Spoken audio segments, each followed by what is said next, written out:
বাড়ির ভিতর থেকে গৃহবধূর নলি কাটা দেহ উদ্ধার, খাটের উপর পড়েছিল দেহ। সোমবার সন্ধ্যায় এই ঘটনায় চাঞ্চল্য ছড়িয়েছে নিউ টাউন হাতিয়ারার নস্করপাড়া এলাকায়। অভিযোগের তীর মৃতার মামার বিরুদ্ধে। ঘটনার তদন্তে ইকোপার্ক থানার পুলিশ। মৃতা গৃহবধূর নাম সুমন দেবী। জানা গিয়েছে নস্করপাড়ার ওই বাড়িতে স্বামী, সন্তান ও শ্বশুরমশাইকে নিয়ে ভাড়ায় থাকতেন ওই গৃহবধূ। মৃতার মামাও থাকতেন তাদের সঙ্গে। এদিন সন্ধ্যায় এক প্রতিবেশী তাকে ডাকতে গেলে তার শ্বশুরমশাই জানান বৌমা সুমন দেবী ঘরের ভিতরে রয়েছেন। সূত্রের খবর, ওই প্রতিবেশী দরজা খুলে ভিতরে ঢুকলে ঘরের মধ্যে খাটের উপর গলার নলি কাটা অবস্থায় পড়ে থাকতে দেখে ওই গৃহবধূকে। এরপরই খবর দেওয়া হয় পুলিশকে। ঘটনাস্থলে পৌঁছয় ইকো পার্ক থানার পুলিশ। ঘটনার পর থেকে মৃতার মামা পলাতক। সন্দেহের তীর তার দিকেই। গোটা ঘটনা তদন্ত শুরু করেছে ইকো পার্ক থানার পুলিশ।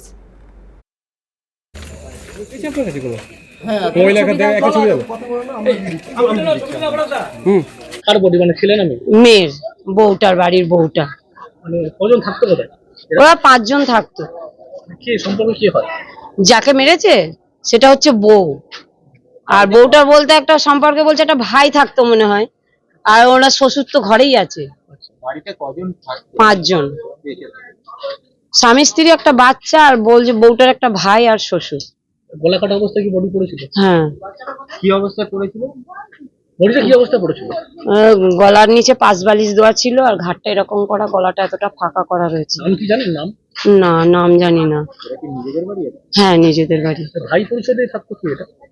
বলছে তো ভাই, মামা মামা করতো বাচ্চাটা। পুলিশ কি ধরেছে তাকে? না, ধরেনি। ওই পুলিশরা আমাকে একটু ফটোটা দেখালো যে এই বাড়িতে উনি থাকতো, তা আমি বললাম হ্যাঁ থাক।